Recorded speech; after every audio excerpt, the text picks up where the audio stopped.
അതെ, തൽക്കാലത്തേക്ക് ആശാന്റെ അനിയത്തിയുടെ ആധാരം ഏതെങ്കിലും ബാങ്കിൽ പണയപ്പെടുത്തി കാശ് വാങ്ങിയ വിനയൻ ചേട്ടന്റെ ബാധ്യത തീർത്തിട്ട് നമുക്ക് ആളെ പുറത്തിറക്കാൻ പറ്റും.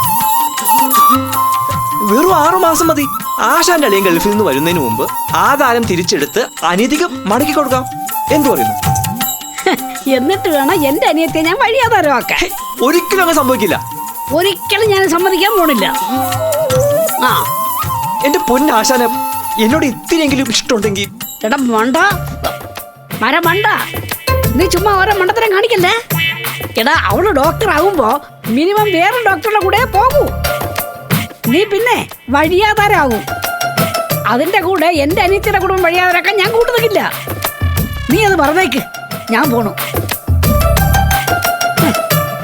മറക്കാൻ പറ്റുന്നില്ല ആശാനെ.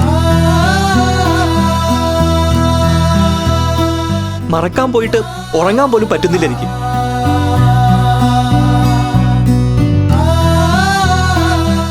ആശാൻ ഇനി എന്തൊക്കെ പറഞ്ഞാലും വിസ്മയുടെ ശബ്ദമൊന്ന് ഇടറിയാലോ, ആ കണ്ണൊന്ന് നനഞ്ഞാലോ എന്റെ ഉള്ളിലൊരു തീ വീഴുമെന്ന് ഉറപ്പാ.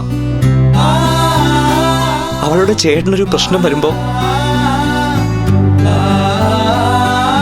എനിക്ക് സ്വന്തമായിട്ടൊരു വീടോ 1 സെന്റ് ഭൂമിയോ ഇല്ലാത്തോണ്ടല്ലേ ആശാനോട് ഞാൻ ഇരക്കുന്നത്.